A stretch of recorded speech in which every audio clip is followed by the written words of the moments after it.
제가 요즘 이렇게 강의를 다니면서 우리 천주교 교우들이 이렇게 많은지 나 몰랐어요. 우리 천주교 교우들 한번 부산에 갔는데 그 남천성당이 뭐 한 3,000명 들어간대요. 근데 그 3,000명이 다 들어가고 오늘처럼 이렇게 바닥에 앉고 깜짝 놀랐어요. 그렇게 많은 줄 알고. 뭐 또 대구에 무슨 성령대회 갔는데 그 체육관이 꽉 차고, 얼마 전에 뭐 또 저기 뭐 올림픽 체조 경기장에 갔는데 또 거기도 똑같은 분이 다 돌아다니는 건 아닐 거 아니에요 지금. 똑같은 분이. 그래서 하느님을 꽉 잡고 살고 싶은 분들이 이렇게 많구나. 예.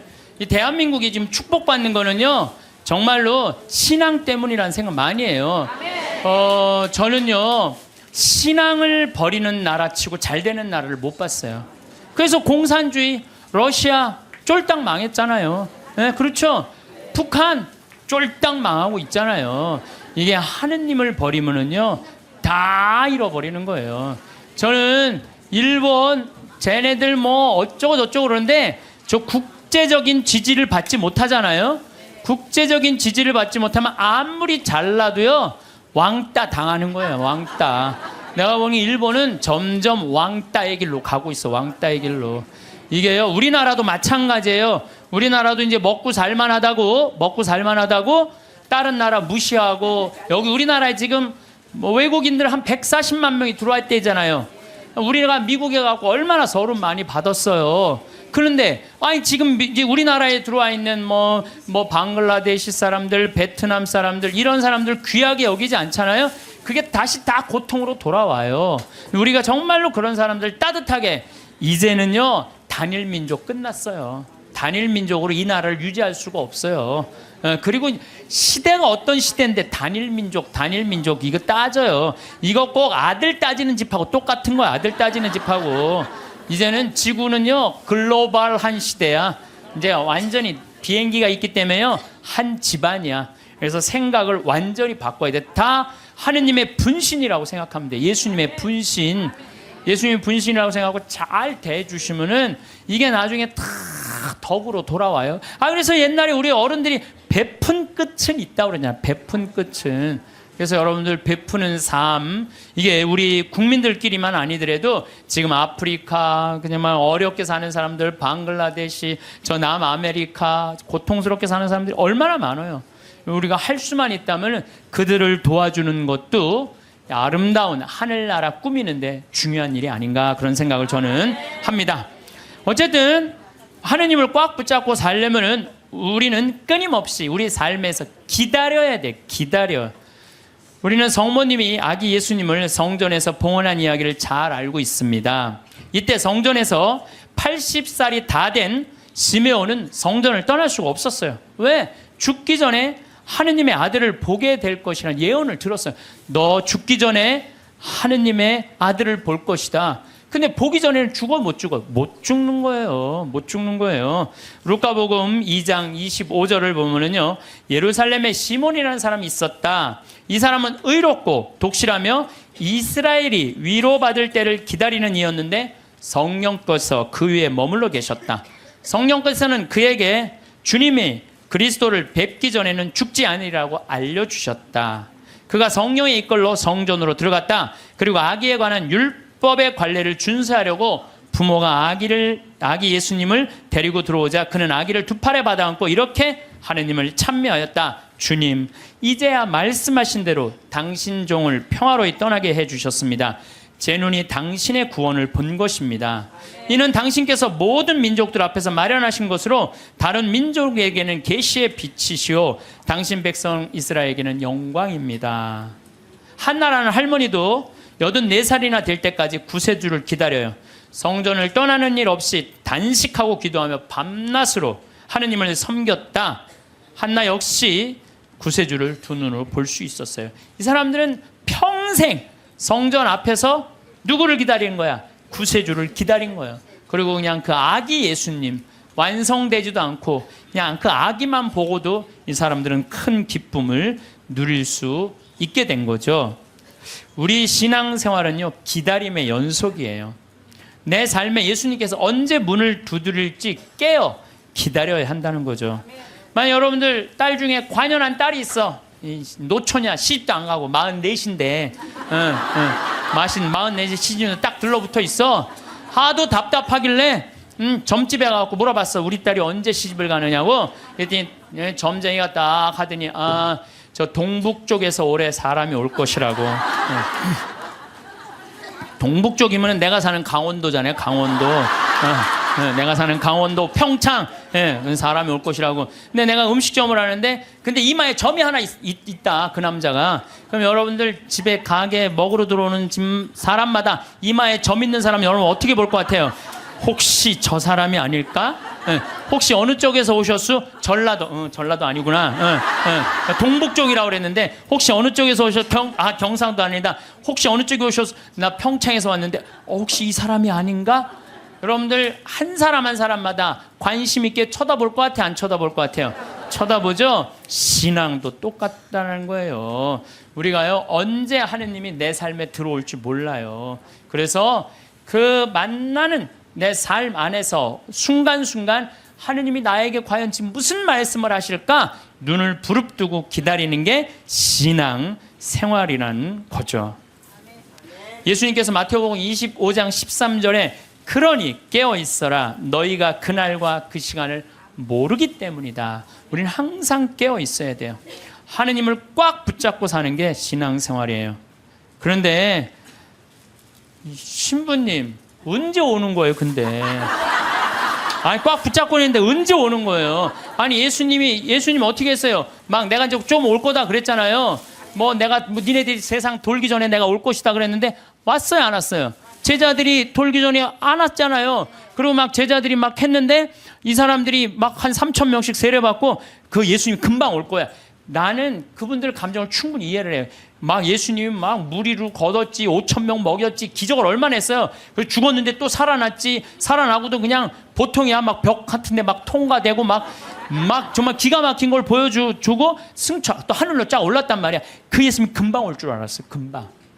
금방 올 줄 알고 자기 있는 땅 막 다 팔아갖고 제자들한테 다 갖다 주고 그랬어요 막. 그리고 또 자기네들도 금방 올 줄 알고 한 3,000명 다 나눠 먹고 완전히 천국과 같은 예수님이 금방 올 줄 알고. 또 왔어요 안 왔어요? 안 왔어요. 1000년 때는 또 천년 왕국 온다고 막 이 예수님 지나고 1000년 때 막 얼마나 그런 게 많이 성행했는지 몰라요. 또 2000년 때 또 막 온다고 막 온다고 휴거 1992년 10월 26일인가 막 그날 막 한 2,000명인가 막 난 또 진짜 아니 그 사기 당하는 사람 아니 이거 너 저기 뭐 1,000만 원 내면 한 달에 92만 원 낸다는 거나 이게 다 동시에 3천만 하늘로 올라가는 내가 보기엔 똑같아요. 사기 당하는 건 똑같아요. 신앙의 사기도 많아요. 그냥 올라가지도 않았잖아요 그때. 그랬어요 안 그랬어요? 안 올라가. 2000년이 언제 오는 거야? 온다고 그러더니 예수님. 근데 예수님 안 왔어요? 예수님이요 매일 왔어요. 매일 오셨어요. 이 예수님이 이제 승천하시고 난 다음에 저기 제일 먼저 상징적으로 온 사람이 누구예요? 사도 바오로잖아요. 사도 바오로가 스테파노 죽을 때 어떻게 했어요? 옷을 들고 있었어요. 옷을 지키고 있었어요. 당시에 저기 사람을 죽이려고 그럴 때 옷을 지키고 있는 사람은요 가장 앞장서는 사람이래요. 사도 바오로 가장 앞장선 사람이야. 스테파노 돌 쳐 죽이려고 그럴 때. 그 다음에 다마스커스로는 아예 내가 그리스도인 잡아 죽이려고 아주 증명서까지 받고 갔어요. 근데 그냥 거기서 그냥 가는 길에 예수님이 한 대 때리죠. 라고 말해서 떨어져요. 떨어지면서 예수님이 뭐라고 그래요? 사울아 사울아 왜 너 나를 박해하느냐? 왜? 아니 당신 누구냐고. 네가 박해하는 그리스도인 예수다. 예수님이 우리를 분신으로 생각해야 안 해요? 여러분들 저나 다 예수님의 분신이에요. 그 사울이 3일 동안 눈 멀어갖고 이제 눈이 비늘 같은 게 떨어진다니 정신이 차렸잖아요. 예수님 안 오신 게 아니에요. 바오로 사도한테 왔어요. 재림하신 거예요. 재림하신 거예요. 그러니까 하느님의 섭리는 예수님 승천하고 끝난 게 아니야. 그때부터 성령께서 오신 거예요. 예수님 말씀대로 내가 가야 누가 온다? 성령이 온다 그랬잖아요. 내가 가야 성령이. 성령이 온 세상에서 활동하고 계셔. 그리고 내가 베네딕토 아니야. 베네딕토. 우리 베네딕토 성인 480년 전에 수도원에 기초를 놓으신 분 아니야. 근데 이 베네딕토 성인이 하도 저기 수도원 규칙을 세게 하고 반대하는 신부가 저기 베네딕토 성인이 수비학고라는 곳에 거기서 이렇게 바위에 들어가고 기도했거든요. 거기다 독을 타요. 독을 타갖고 빵 내리는데 그 까마귀가 갖고 날아가요. 그러면서 내가 저분을 하느님이 돌보는구나. 그래요. 하느님의 섭리는요 매 순간 있어요. 내가 이번에 저기 나폴리에 갔어요. 거기에 주교님이 성인이면 야누아리우스라는 주교님이야. 350년경에 순교했는데 그분의 이제 시신이 이제 여기 성인 시신을 우리도 김대건 신부님이 그냥 다 온 세상 다 뜯어져 있잖아요. 턱뼈는 신학교가 있고 다리는 미리네가 있고 그냥 성인 그냥 시신. 그래갖고 이제 이 야누아리우스 성인도 막 시신이 떠돌아다니다가 900년에 다시 나폴리로 가요. 나폴리로 갔는데요. 이 놀라운 일이 벌어져요. 5월 첫째 주와 성인이 순교한 9월 19일 날은요. 이 성인의 그 굳은 피가요. 녹아요. 근데 이게 1000년 동안 똑같이 녹는 거야. 이 사람들이 의심이 얼마나 많아. 아무리 이걸 95도가 돼도 평상시에는 안 녹아요. 그럼 온도 때문에 녹는 거 아니냐. 그래갖고 그냥 실험을 또 하고 95도에 안 녹아. 그런데 5월 첫째 주하고 9월 19일 날은 어김없이 녹는 거예요. 이게 이해할 수 없는 일들이 너무너무 많이 벌어지는 거예요. 이게 다 하느님의 섭리. 하도 의심이 많으니까 하느님이 중간중간 삶 안에 있는데도 우리한테 보여주는 거지. 또 내가 제일 좋아하는 프란치스코 성인 1180년에 태어나서 1226년에 돌아가는 프란치스코 성인. 아버지 포목 장수였어요. 너무너무 부잣집 아들이었어. 근데 프란치스코 성인이 어디 전쟁에 갔다가 그냥 감옥 1년 있다가 와갖고 하느님이 그러는 거야. 예수님이 너 내 교회를 일으켜라. 내 쓰러진 교회를 일으켜라. 이 성인이 무슨 말인지 몰랐어요. 그래갖고 일으켜라. 내가 가난한 사람 도와주라는 얘기인가 보다. 아버지 포목 그 옷 훔쳐다가 가난한 사람 다 나눠줘요. 가난한 사람들 다 나눠주니까 아버지가 어떻게 해요? 에? 이놈의 새끼 이거 내 아들 아니다. 내 재산. 아버지 돈밖에 몰랐던 거지. 그래갖고 그냥 그 주교 앞에서 내 아들 이거 아들 안 하는 걸로 그랬더니 프란치스코 옷을 다 그 유명한 장면 있잖아요. 옷을 완전히 벗어서 아버지 앞에 주면서 오늘부터 내 아버지는 하느님이라고. 그러니까 주교님이 이렇게 옷을 감싸주잖아요. 귀도 주교님이. 그리고 이제 이 제2의 그리스도. 나는 아시시에 3번을 갔어요. 우리 프란치스코 성인이 돌아가시기 2년 전에는 이 오상반. 참, 이 오상이라는 것도요, 특별한 은혜 같아요. 고통스럽게. 근데 프란치스코 성인, 이번에 내가 우리 직원들하고 이제 아시시에 갔을 때 이번에는 또 다른 은혜를 느꼈어요. 다른 때는 장미 그 밭이 있어요. 프란치스코 성인이 성욕을 못 견뎌갖고 장미밭에 굴른 데가 있어요. 근데 그게 지금 800년이 지났는데도 그 자리에는 가시가 안 나는 거예요. 그 자리에는. 그래갖고 또 사람들이 의심이 얼마나 많아요. 그러니까 그 장미를 뽑아서 옆쪽 밭에 하면 가시가 나는데 가시 난 걸 다시 프란치스코 성인이 굴른 자리에 갖다 심으면 안 나. 그러니까 예수님이 그 기가 막힌 마음을 귀하게 여긴 거죠. 그리고 또 프란치스코 성인 보고 따라간 사람이 누구 있어? 글라라.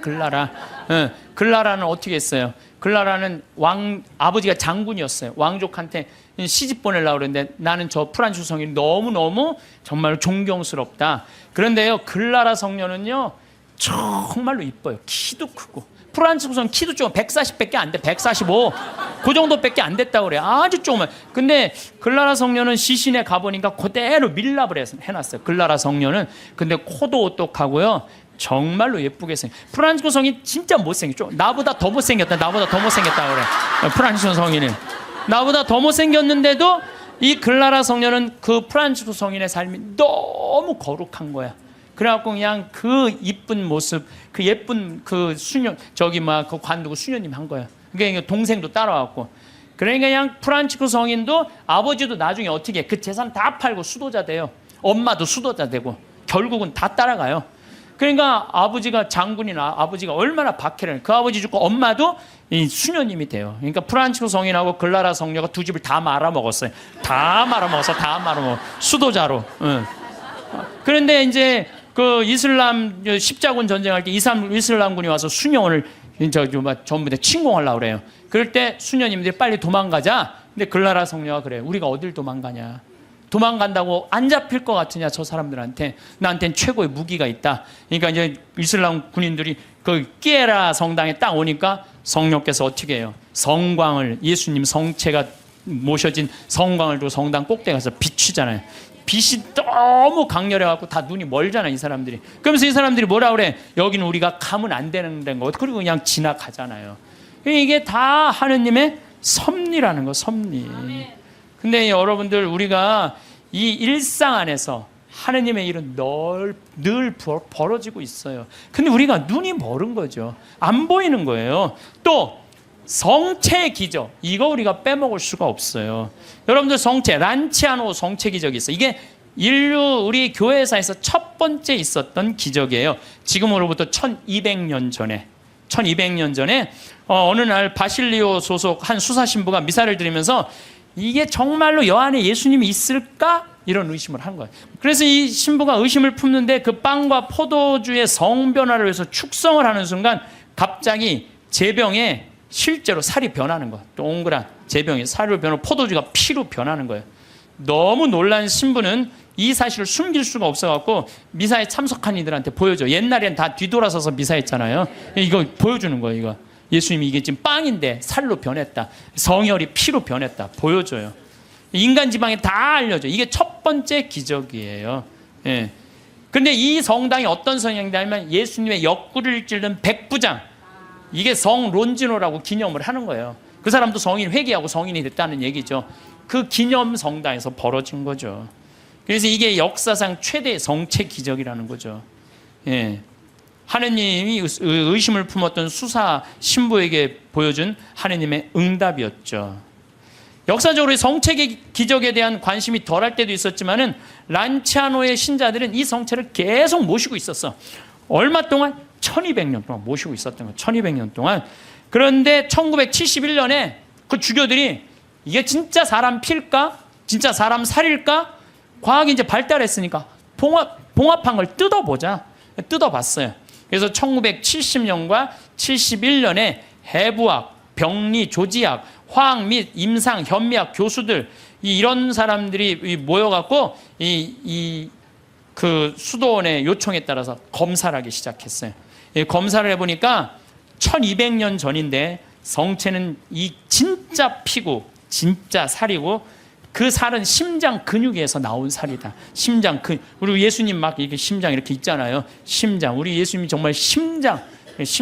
그 다음에 살과 피는 인간의 완전한 살과 피다. 그 다음에 살과 피의 혈액형은 동일하다. 이게 나와서 그냥 한 게 아니야. 이게 UN, WHO에도 이게 기재가 돼요. 그래서 7개국의 전문가들이 다시 분석을 해요.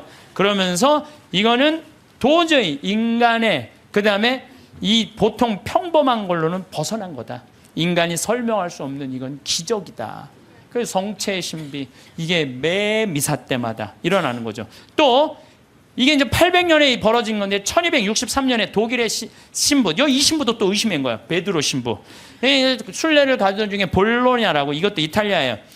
그런데 경건한 신부였는데도 불구하고 축성된 면병 안에 그리스도께서 실제로 계시다는 걸 믿기가 어려웠던 거예요. 경건한 신부였는데도. 그러니까 여러분들 의심하는 건 나도 이해가 돼요. 경건화되는데도 이러네요. 경건화되는 대로. 그런데 이가 순교자 크리스티나 무덤 위에 세워진 성당에서 미사를 거행하고 있는데 축성을 하자마자 축성된 면병에서 피가 흐르기 시작한 거예요. 그래서 신부 손가락을 적시고 제대와 성체포를 다 흘러내리죠. 그래서 신부는 당황을 하죠. 근데 당시 교황 우르바노 4세가 그 근처에 와 있었어요. 그래서 내가 의심을 했는데 이게 피가 이렇게 변했습니다. 사면을 해요. 근데 교황 우르바노 이 4세가 그거를 보고요, 성 토마스 아퀴나스 성인한테 이 성체는 그냥 우리가 기념이 아니라 이건 현존이다, 현존. 이 토마스 아퀴나스 성인한테 이 기적을 통해서 기도문을 하라고 그래요. 그게 바로 우리가 그 유명한 성체 창가예요. 여러분들 한 번씩 들어봤죠? 엎드려 절하나이다. 눈으로 보아 알 수 없는 하느님. 두 가지 형상 안에 분명히 계시오나 우러러 배울수록 전혀 알 길 없었기에 제 마음은 오로지 믿을 뿐입니다.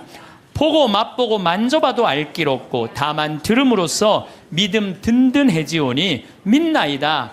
천주성자 말씀하신 모든 것을 주님의 말씀보다 더 참된 진리 없나이다. 십자가에서는 신성을 감추시고 여기서는 인성마저 아니 보이시나 저는 신성 인성을 둘 다 믿어 고백하며 뉘우치던 저 강도의 기도를 올리나이다. 토마스처럼 그 상처를, 이 토마스는 12사도가 예수님 이렇게 나타났다 그러니까 뭐라 그래, 난 내 손으로 그분 옆구리에 손 찔러보고 못자국 넣어봐야 된다, 그 토마스 얘기예요. 토마스처럼 그 상처는 보지 못하여도 저의 하느님이심을 믿어 의심 안 싸우니 언제나 주님을 더욱더 믿고 바라고 사랑하게 하소서. 주님의 죽음을 기념하는 성사여, 사람에게 생명 주는 살아있는 빵이여, 제 영혼 당신으로 살아가고 언제나 그 단맛을, 성체의 단맛을 느끼게 하소서. 사랑 깊은 펠리칸, 이 펠리칸 얘기 잘 아시죠? 펠리칸이라는 새는 어떻게 해요? 자기 새끼가 이렇게 나무에다 하는 게 아니라 이렇게 모래밭에다가 이렇게 새끼를 하는데 그 독사들이 그 알을 너무너무 좋아하잖아요. 그래갖고 이 새끼들이 그냥 조금만 그 새끼 잡아먹으려고 독사들이 막 물으면은 피가 묽어져요. 그럼 펠리칸이랑 어미새가 와갖고 독사를 다 쫙 죽이고 그 새끼 배를 막 쪄요. 자기 배도 막 짜고, 새끼 배를 쪼는 건 뭐야? 피가, 독에 묻은 피가 빠져나가라는 거야. 그래서 자기 맨 부리 앞에 거기에 피를 짜요. 여기 제일 뜨거운 피가 있어. 그래갖고 새끼 입에다가 그걸 넣어줘요. 그러면 이 피가 새나고 너무 진해갖고 새나가지가 않는 거야. 그래서 새끼가 다시 살아나는 거예요. 이게 예수님의 사랑이 그거야. 예수님 피를 흘려갖고 우리가 새 속에 악마의 독에 물려갖고 정신을 못 차려. 그러니까 우리 다 새 속의 독을 다 빼내고 당신의 피를 넣어주는 거. 그래서 그 사랑 깊은 펠리칸, 그 얘기를 하는 거예요. 사랑 깊은 펠리칸 주 예수님, 더러운 저 당신 피로 씻어주소서. 그 한 방울만으로도 온 세상을 모든 죄악에서 구해내시리이다. 예수님 지금은 가려져 계시오나 이렇듯 애타게 간구하오니 언젠가 드러내실 주님 얼굴 마주 뵙고 주님 영광 바라보며 기뻐하게 하소서. 아멘. 이게 이 기적이 있은 지 1년이 지나고 난 다음에 1264년 8월 교황 우르바노 4세가 토마스 아퀴나스, 이 기도문을 1년 동안 이 토마스 아퀴나스 성인이 묵상을 한 거예요. 그래갖고 성체 축일이 제정이 된 거예요. 이 기적을 통해서. 그래서 여러분들 성체 성결 대축일 기념하잖아요. 이게 이런 사연으로 생겨난 거예요. 이런 사연으로. 예, 그래서 정말로 이런 것들을 보면은 참 우리 신앙은요, 그냥 지나갈 게 하나도 없어. 다 정말 황금이에요, 황금. 예, 또 시에나의 성체기죠. 이거는 이제 훌쩍 또 넘었어. 1700년에 시에나에서 거행 미사를 하고 있는데 어떤 도둑이 들어와서 성체를 훔쳐가요. 그때는, 옛날에는 우리 성체를 어떻게 했어요? 성체 영화로 갈 때 침 뱉으면서 성당 갔어요. 퇴퇴퇴. 왜? 거룩한 성체 영화인데 침 넘어가면 안 된다고. 퇴퇴퇴 뱉으면서 갔어요. 그리고 몇 시간 전에 공복제 24시간 하루 종일 굶었어요. 요즘은 뭐 30분으로 줄어들었지만 세상 좋아졌어요. 그래서 옛날에 그 왕림성당 125주년 한다고 그러는데 그 왕림성당에 그 동네 사람들이 다 갈 때요, 너무 배가 고파고 하루 공복제를 지켜야 되니까 물 먹고 간 거, 물 먹고 시내 물 먹고, 그리고 이 태태태 침 뱉고 성체 깨끗하게 모신다고. 그런데 옛날에는 성체가로 떨어지는 것도 무서워서 쟁반 가지고 어떻게 했어요? 다 바쳤잖아요. 그러면 혀로 하면은 쟁반, 그것도 나 어렸을 때 복사해갖고 그 쟁반, 난 또 주교자 성당에서 쟁반 돼갖고 복사할 때 죽어. 한 1000번 이렇게 하고 나면요, 올 때마다 여러분들은 아멘 혀로 내밀었잖아요. 기억나요? 네. 그러니까 그 성체도 다시 다 쟁반하면은 제대해서 다 닦았다고요. 그런데 이 성체를 잊어먹었다, 난리 난 거예요. 그래갖고 그냥 신부들이 그냥 그거 하면 무릎 꿇고 24시간 동안 주교님한테 혼나고 그랬거든요, 옛날에. 근데 이 성체를 도둑 맞았으니 이게 어떻게? 난리가 나는데 3일이 지나서 소년 성가대가 거기에 쌀독, 가난한 이들한테 하는 그 쌀독에서 찾아내요. 그래갖고 그 성체를 이제 이거 명할 수가 없잖아. 그래갖고 모셔두는데 그래도 특별한 일 있을 때마다 해가 처음엔 300몇 개를 잃어버린 거예요. 그런데 요즘은 뭐 223개 남았대요. 그런데 이게 300년이 지났는데도 하나도 안 변한 거예요. 이게 면역 밀떡은 조금 지나면 변하거든요. 100년, 200년, 300년이 지났는데 하나도 안 변한 거예요. 이게 바로 하느님의, 아니 그냥 매일 하느님의 섭리는 벌어져. 여러분들 맨날 성체 영화하는 거, 맨날 살아있는 예수님 영화하는 거예요. 그게 매일 하느님이 어디 있는 거야? 왜 안 오는 거야?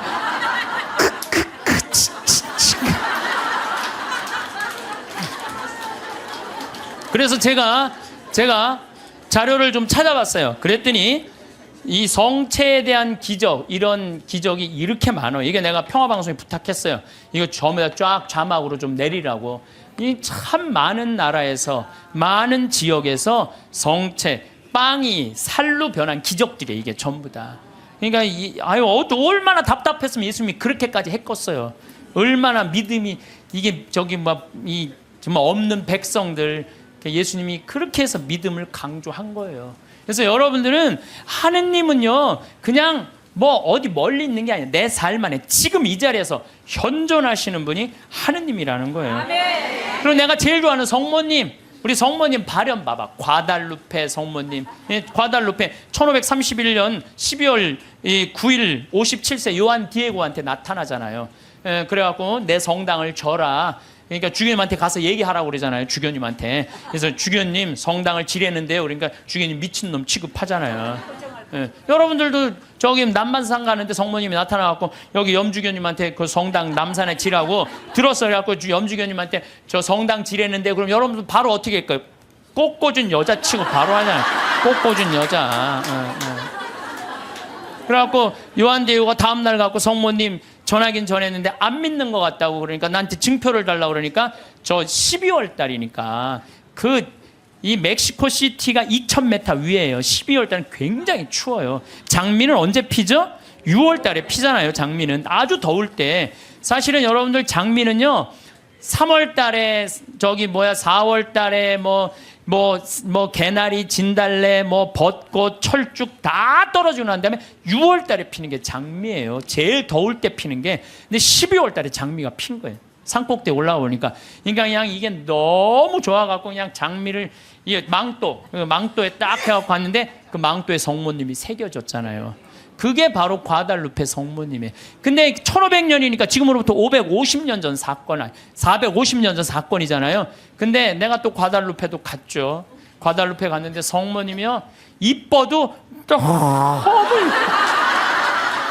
아니 진짜로, 진짜 그 기적의 그 성모님 그 망토가 그대로 모셔져 있어요. 또 어떤 사람이 저것 때문에 8년 만에 800만 명이 다 세례를 받은 거예요. 1531년 이 성모님 때문에.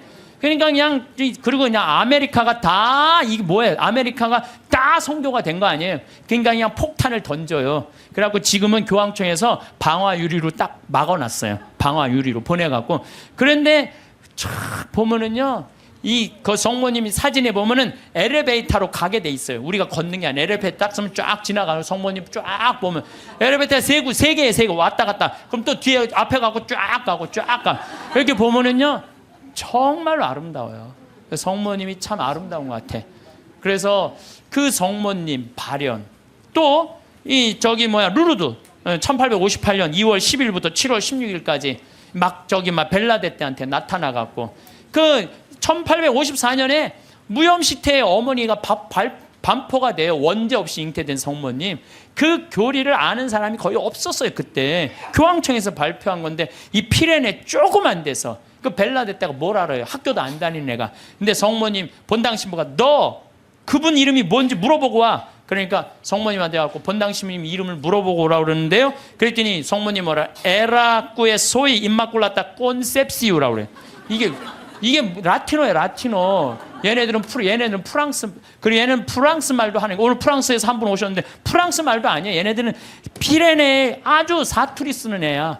그래갖고 얘가 또 막 외우고 가요. 에라소이 임마꿀라타 콘셉시오, 에라꾸에소이 임마꿀라타. 그래갖고 본당신부한테 딱 얘기해요. 에라꾸에소이 임마꿀라타 콘셉시오라는데요. 본당신부 놀래요. 너 그게 무슨 뜻인 줄 아느냐? 아니요, 나 모르는데 외우느냐고 죽을 뻔했어요. 나 죽을 뻔했어요. 그래요. 아니 벨라데떼가 진짜로 그래. 난 무슨 뜻인지 몰랐는데 계속 외우면서 왔다는 거 안 까먹으려고. 본당 신부가 이거 성모님의 발현이구나. 그래서 그 루르드에 거기에 목발 3000개, 5000개, 이제 그 목발 다 쳤어요. 의미가 없다는 거예요. 이 기적은요 매일 일어나고 있어요. 우리가 눈이 멀어서 못 보는 거죠. 눈이 멀어서. 또 그 유명한 파티마, 1916년에 천사 셋이 세 아이한테 나타나갖고 너희들 열심히 기도하라, 중요한 분 만날 테니까. 그래서 1917년 5월 13일부터 10월 13일까지 성모님이 매일 그날 나타나잖아요. 프란치스코 히아친타 루시아, 그것도 나이도요 많지도 않아. 8살, 9살, 6살짜리 아이한테. 그래갖고 러시아의 회개를 위해서 기도하라고 그러잖아. 나는 내가 포르투갈에 가서 정말 어처구니가 없더라고요. 왜 어처구니가 없느냐면은 포르투갈은 유럽의 맨 끝에 있어요. 거기 나가면은 거기 바다야, 바다. 파티마는 거의 맨 끝에 있어요. 그러니까 콜럼버스가 거기 나가면 죽는 줄 알고 있던 사람들 거기 맨 끝에 있는데, 러시아는 포르투갈을 지나고 스페인을 지나고 프랑스를 지나고 독일을 지나야지 러시아가 있어요. 근데 얘네들이 뭐라고 그러냐면 메시지를 받아갖고 러시아 회기를 위해서 기도하라고 얘기를 해요. 기가 막힌 거죠. 그 깡촌에서. 근데 내가 이거 좀 자료를 뽑아왔는데 성모님도 참 내가 보니까 아니 10월 13일 날 12시에 나타난다는데 안 나타나요. 안 나타나. 그러니까 그 신부가 뭐라고 그러냐면 봐, 지금이 정오란 말이야. 그 부인은 거짓말쟁이라고 우리에게 말할 셈이니 그 신부는 참지 못하고 어린이들을 의심쩍어 했다. 그리고 또 시계를 보았다. 하지만 정오가 넘었잖아. 여러분 모두가 환상이라는 것을 모르십니까? 있을 수 없는 일입니다. 집으로 가세요. 다들 집으로 돌아가세요. 라고 이 신부가 다 가라고 그래요. 12시에 발현한다고 그랬는데 안 오니까. 근데 성모님이 1시에 오세요. 나는 내가 성모님한테 불만이 그거야. 12시에 오기로 했으면 12시에 와야지. 왜 1시에 오냐요. 1시에. 약속을 왜 애들을 괴롭히냐 이거야. 그런데 여기 사진도 있지만은요, 그 7만 명이 그 기가 막힌 오묘한 변화를 15분 동안 체험한 거예요. 15분이 지나고 난 다음에 이틀 동안 진흙이 됐던 땅이 완전히 마르고 7만 명 젖은 옷이 완전히 마르는 정말로 기가 막힌, 사진 기자들도 다 있어요. 사진도 다 있고. 이런 하느님의 분명한 증거들이 있는데도 불구하고 하느님이 언제 오는 거야, 어디 있는 거야 이러니 얼마나 답답하냐 이거예요. 그런데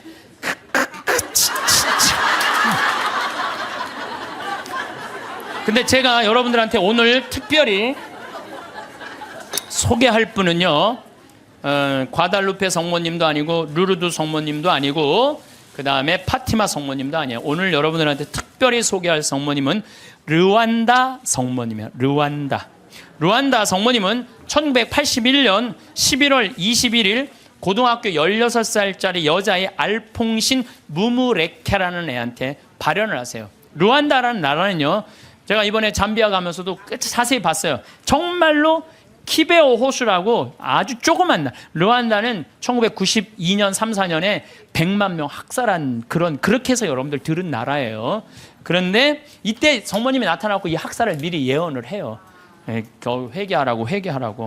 근데 이 아이는 너무 외로웠어. 자기가 너무 힘들었어. 그래서 성모님한테 뭐라고 그러냐면은 성모님 나 너무 힘들어요. 외로워요. 그러니까 성모님이 나타나요. 그래서 나는 너를 위로하러 하늘에서 왔다 하시면서 메시지를 전해주길 바래요. 혹시 여기 계신 분들 외롭고 힘든 분들 많을 거예요 아마.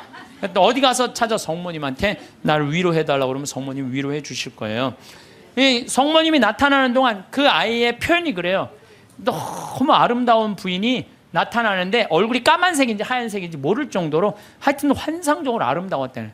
그리고 다리가 안 보이는데 빛이 쫙, 모든 아이들의 발현이 다 그래요. 예. 그래서 사제가 성모님 발현이 하여튼 신부들이 문제야. 보면 다 반대하는 게 신부들이야. 신부들이 성모님 발현이 어디 있느냐 하면서 요즘 말하면 학교장한테 걔를 박해하라고 그래요.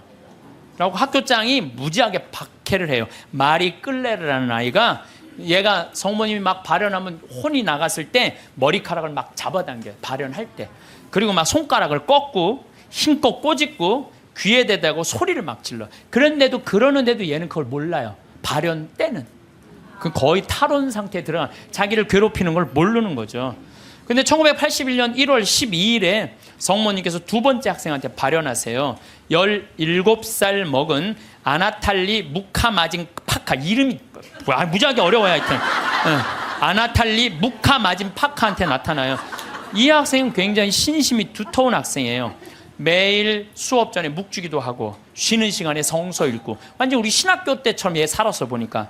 근데 이 아이한테 성모님이 나타나고 메시지를 빨리 회개해야 된다. 이 르완다라는 나라는 그 메시지를 좀 큰 고통이 올 것이다 라는 메시지를 전해줘요. 근데 제일 놀라운 거는 이 마리 끌레르 막 꼬집고 꺾고 머리끄댕이 끌어당기는 한테 성모님이 보기에도 너무 했나 봐. 얘한테 나타나요. 얘한테 1982년 3월 1일 날 두 소년을 괴롭히던 마리 끌레르에게 나타나요. 나타났을 때 얘가 너무 아름다운 부인이 자기한테 찾아왔을 때 환시를 부정합니다. 왜? 자기가 박해했잖아. 애들 둘을 괴롭히고.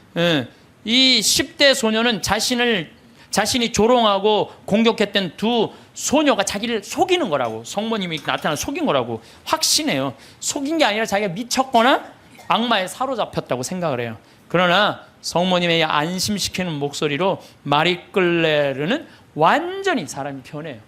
그러니까 그동안 미안했다고 눈물을 하면서 이 두 소녀와 함께 이 세 소녀는 성모님의 이게 내가 왜 여러분들한테 교황청 인정이 떨어졌어요. 교황청에서. 그건 확실한 성모님 발현이다. 근데 사실은 여기에 더 놀라운 거는 셰가타샤라는 남자아이예요. 이 남자아이한테 누가 나타나요? 예수님이 나타나요. 예수님이. 근데 문제는 얘는 성당에 안 다니는 애예요. 뭐 성당에 안 다니는 사람한테도 많이 나타나요. 그래서 저는 이게 이제 평화방송에도 나가겠지만 가끔 이런 얘기를 해요. 우리 교회에만 구원이 있다 이렇게 말하는데 그거는요 모르는 소리예요. 아니 그럼 얘한테 나타나지 말아야지. 그렇지 않아요? 그런데 이 동네는 아예 예수님을 모르는 동네예요. 그리고 여러분들 아프리카 가봤어? 안 가봤으면 말을 하지 마세요. 아프리카는 우리가 생각하는 것처럼 전선이 있는 것도 아니고 방송이 있는 것도 아니에요. 그러니까 내가 밤에 한번 다녀봤는데 진짜 이 사람들이 차가 없으니까 다 걸어 다녀요. 저 경상도 시골에서 살 때 그 어렸을 때 가면 막 귀신 나온다, 불빛 막 이상한 불빛 그거하고 똑같아 지금도. 그러니까 시골은요 완전히 차단된 데야. 거기는 성당도 없고 교회도 없고 아무것도 없는 애야. 얘는 학교도 안 다니는 애야. 성당이 예수님이 뭔지도 모르는 애야. 이 예수님이 나타나고 성서에 대한 얘기 다 해주고 사도신경 다 알려주고 그 다음에 나는 이 셰가타샤한테 예수님이 해준 말이 너무 마음에 들어서 여러분들한테 얘기를 해줘요. 모든 사람에게 말하여라. 성경을 읽고 내가 한 말을 찾아보아라. 그러니까 여러분들 제가 이 교우들한테 안타까운 게 뭐냐면 신앙생활 할 때 보면 막 특별한 뭐가 나오기를 바라는 분들이 있어요. 그런 거 없어요. 특별한 게 어디 있어요? 내 손에서 뭐가 나오길 바라는데 내 손에선 아무것도 안 나와요. 내 손에선 아무것도 안 나와요. 그런데 특별한 게 아니에요. 예수님이 강조하는 건 성서 2000년 전에 예수님이 와서 하신 말씀을 보라는 거예요. 그 안에 다 들어있어. 모든 우리의 답답한 거 궁금한 거 어디에 다 들어있어? 성서에 다. 그러니까 모든 사람에게 말하여라. 성경을 읽고 내가 한 말을 찾아보아라. 내가 예전에 한 말을 모두 믿고 그대로 살아라. 아멘. 최후 심판 날에는 이중적인 의미가 있다. 각자에게 심판의 날은 곧 죽음의 날이다. 전 인류에게 있어서 최후 심판 날은 나의 재림날이 될 것이다. 어떤 날이든 그날은 모든 사람이 하느님을 더 가까이. 이게 멸망이 아니야. 여러분들 최후 심판, 재림 이걸 멸망으로 하는데 멸망이 아니에요. 완성이에요. 완성.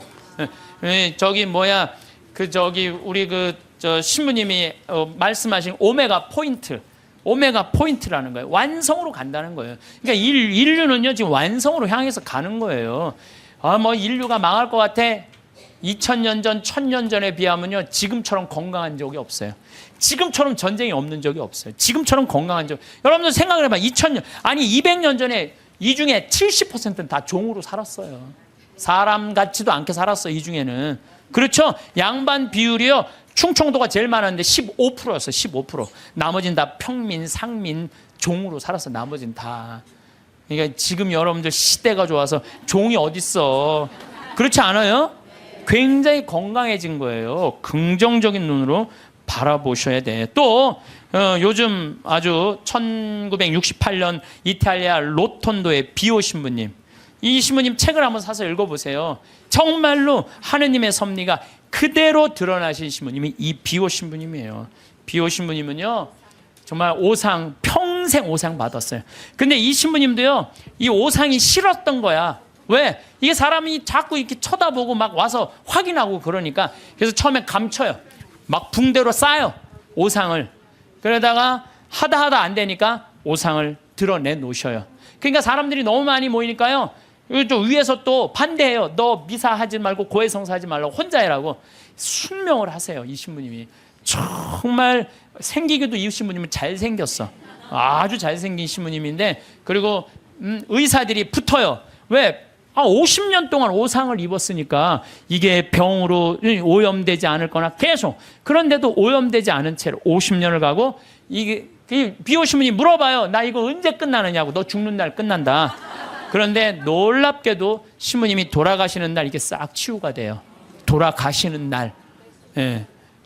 이게 뭐 살아있는 하느님의 증거죠. 하느님께서는요, 끊임없이 활동하고 계셔요. 우리가 깨어 눈을 부릅뜨고 하느님의 활동을 기다리지 않아서 그렇죠. 시메온처럼요, 애절한 마음으로 하느님의 손길을 느끼려고만 한다면 수도 없는 하느님의 섭리를 여러분들은 느끼실 수 있을 거예요. 아, 좋아.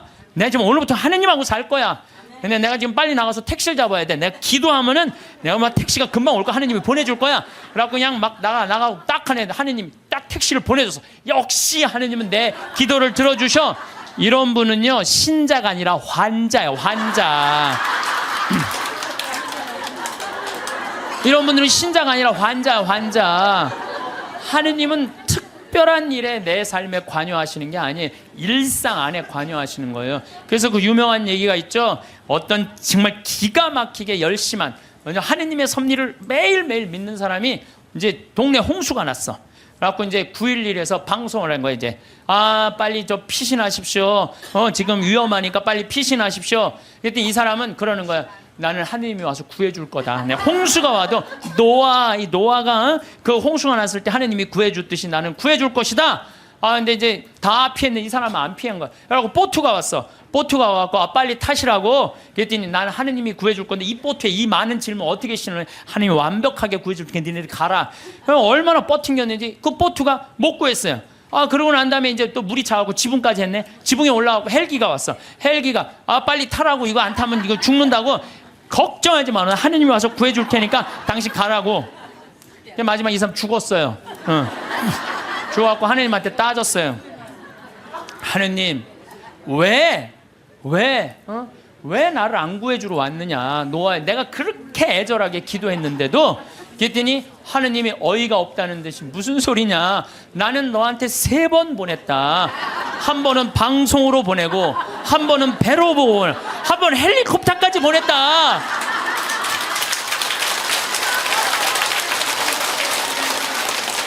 하느님을 만나는 일은요, 어떤 대단한 기적이 일어나는 게 아니에요. 그냥 일상 안에서 내가 즐거우면 되고, 내가 행복하면 되고, 내가 이웃을 사랑하고, 정말로 오늘 하루 정말 감사하고 즐겁게 사는, 그게 기적인 거예요.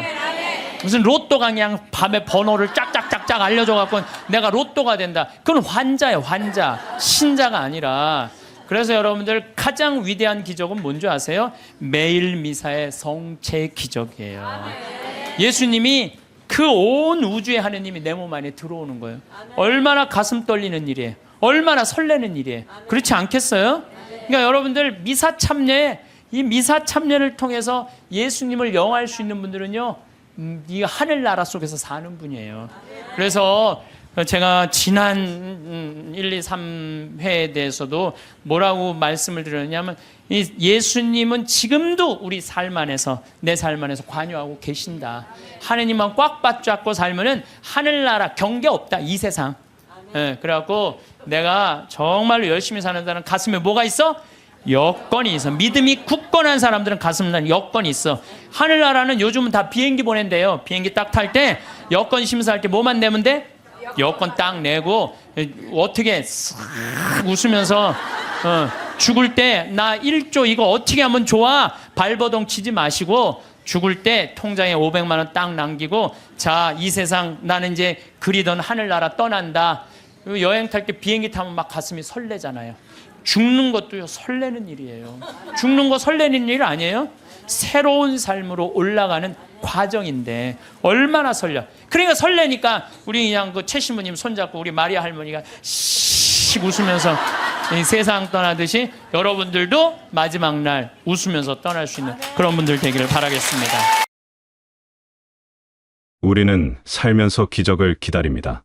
막혔던 길이 갑자기 열리거나 불가능해 보이던 일이 한순간에 이루어지는 그런 극적인 순간을 상상하곤 합니다. 영화 속 장면처럼 하늘이 열리고 빛이 쏟아지는 그런 특별한 경험 말입니다. 하지만 그런 거대한 순간만을 바라보다 보면 우리는 정작 중요한 것을 놓치게 됩니다. 진짜 기적은 화려한 포장지 속에 담긴 것이 아니라 평범한 일상이라는 상자 속에 조용히 자리하고 있기 때문입니다. 큰 어려움이 찾아왔을 때를 생각해 봅니다. 우리는 그때 결정적인 한 방을 기다립니다. 모든 것을 단번에 해결해 줄 무언가, 하늘에서 내려오는 구원의 손길 같은 것을 간절히 바라게 됩니다. 그 마음은 너무나 자연스럽고 당연합니다. 힘들 때일수록 우리는 극적인 반전을 꿈꾸니까요. 하지만 그렇게 큰 것만 바라보는 동안 우리 곁에는 이미 수많은 작은 손길들이 와 있습니다. 누군가 건넨 따뜻한 말 한마디를 기억해 봅니다. 그저 지나가는 인사였을 수도 있고 깊은 의도 없이 건넨 위로였을 수도 있습니다. 하지만 그 말이 무너질 것 같던 마음을 붙잡아 준 적이 있지 않았나요? 우연히 보게 된 글귀 하나가 혼란스러운 생각을 정리해 준 경험도 있을 것입니다. 길을 걷다가 마주친 작은 친절, 예를 들어 무거운 짐을 들어주는 손길이나 문을 잡아주는 사소한 배려가 하루를 다르게 만든 순간들도 분명히 있었을 것입니다. 우리는 이런 일들을 그냥 지나칩니다. 너무 작아서, 너무 평범해서, 너무 당연해 보여서 그것이 기적이라는 사실을 알아차리지 못합니다. 거대한 구원을 기다리느라 이미 도착해 있는 수십 개의 작은 구원들을 보지 못하는 것입니다. 마치 큰 별만 찾다가 하늘 가득 빛나고 있는 작은 별들을 놓치는 것처럼 말입니다. 우리의 시선은 항상 멀리 있는 무언가를 향해 있고, 그래서 바로 코앞에 있는 소중한 것들을 보지 못합니다. 때로는 누군가의 짧은 전화 한 통이 외로움을 덜어주기도 합니다. 장을 보러 나갔다가 마주친 반가운 얼굴 하나가 하루를 밝게 만들기도 합니다. 텔레비전에서 우연히 본 한 장면이 오래 품고 있던 고민의 답을 주기도 합니다. 이런 작은 순간들이 모여서 우리를 지탱해주고 있는데 우리는 이것들을 너무 하찮게 여깁니다. 정작 필요한 것은 이미 주어져 있는데 우리는 더 큰 무언가를 찾아 헤매고 있는 것입니다. 그렇다면 우리가 놓치고 있는 진짜 기적은 무엇일까요? 그것은 바로 당연함이라는 이름으로 숨어 있습니다. 아침에 눈을 뜨는 것부터 생각해 봅니다. 매일 반복되는 일이라 특별할 것 없어 보이지만 오늘도 새로운 하루를 맞이할 수 있다는 것은 실은 엄청난 일입니다. 숨을 쉬는 것도 마찬가지입니다. 의식하지 않아도 들이쉬고 내쉬는 이 당연한 행위가 사실은 우리 몸속 수많은 세포와 기관이 완벽하게 협력하며 만들어내는 경이로운 결과입니다. 식사를 할 수 있다는 것도 생각해 봅니다. 누군가와 함께 밥을 먹으며 이야기를 나누는 그 시간이 얼마나 소중한지 우리는 잘 모릅니다. 음식을 씹고 맛을 느끼고 배를 채우는 이 단순해 보이는 행위 속에는 땅과 햇빛과 비와 수많은 사람의 손길이 만들어낸 결과가 담겨 있습니다. 그리고 그것을 누군가와 나눌 수 있다는 것, 함께 앉아 시간을 보낼 수 있다는 것은 그 자체로 축복입니다. 한 끼 식사 안에도 이렇게 많은 기적이 숨어 있습니다. 미소 지을 수 있는 마음도 그렇습니다. 누군가를 향해 웃을 수 있고 좋은 감정을 나눌 수 있는 이 능력이 얼마나 귀한 것인지 생각해 봅니다. 아픔 속에서도 작은 기쁨을 발견할 수 있는 힘, 어려움 속에서도 누군가에게 따뜻함을 전할 수 있는 여유, 이런 것들이 모두 기적입니다. 우리는 이것을 당연하게 여기지만 사실 이보다 더 놀라운 일은 없습니다. 걸을 수 있다는 것, 볼 수 있다는 것, 들을 수 있다는 것, 생각할 수 있다는 것. 이 모든 평범한 일들이 사실은 극적인 어떤 사건보다 더 경이로운 삶의 섭리입니다. 우리 몸은 매 순간 수억 개의 작은 기적들을 일으키며 작동하고 있습니다. 심장은 쉬지 않고 뛰고 뇌는 끊임없이 정보를 처리하며 면역 체계는 보이지 않는 곳에서 우리를 지켜줍니다. 이것이 기적이 아니면 무엇이 기적이겠습니까? 계절이 바뀌는 것도 생각해 봅니다. 봄이 오면 꽃이 피고, 여름이 오면 나무가 무성해지고, 가을이 오면 열매가 익고, 겨울이 오면 모든 것이 쉬어갑니다. 이 순환이 수천 년 동안 어김없이 반복되어 왔다는 사실이 놀랍지 않습니까?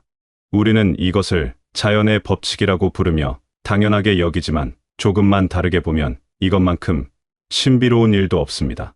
비가 내리는 것, 바람이 부는 것, 해가 뜨고 지는 것, 이런 자연의 모든 현상이 우리 삶을 가능하게 만듭니다. 만약 하루라도 해가 뜨지 않는다면, 비가 전혀 내리지 않는다면, 공기가 움직이지 않는다면 어떻게 될까요? 생각만 해도 두려운 일입니다. 하지만 우리는 이런 것들이 매일 완벽하게 작동하고 있다는 사실을 의식하지 못합니다. 너무 당연해서 보이지 않는 것입니다. 창밖을 내다보는 것만으로도 수많은 기적을 발견할 수 있습니다. 나무가 바람에 흔들리는 모습, 새들이 날아다니는 모습, 구름이 천천히 흘러가는 모습, 이 모든 것이 완벽한 조화 속에서 움직이고 있습니다.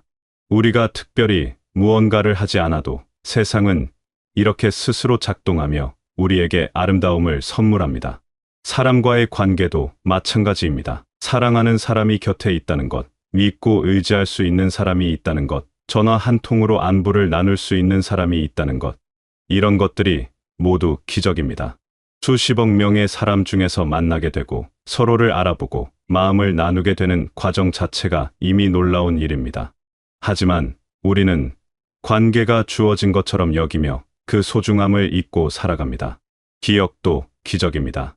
지나간 일들을 떠올릴 수 있고 소중했던 순간들을 마음속에 간직할 수 있다는 것이 얼마나 놀라운 능력인지 생각해 봅니다. 기쁨과 슬픔, 웃음과 눈물, 만남과 이별, 이 모든 경험들이 우리 안에 쌓여서 지금의 우리를 만들었습니다. 과거를 기억할 수 있기에 우리는 배우고 성장할 수 있습니다. 이것 또한 당연한 것 같지만 실은 너무나 특별한 선물입니다. 말을 할 수 있다는 것, 자신의 생각을 표현할 수 있다는 것도 기적입니다. 마음속에 있는 것을 소리로, 글로, 표정으로 전달할 수 있는 이 능력 덕분에 우리는 서로 이해하고 연결될 수 있습니다. 만약 이 능력이 없었다면 우리는 얼마나 외롭고 답답했을까요? 하지만 우리는 매일 말하고 듣고 소통하면서도 이것이 얼마나 대단한 일인지 생각하지 않습니다.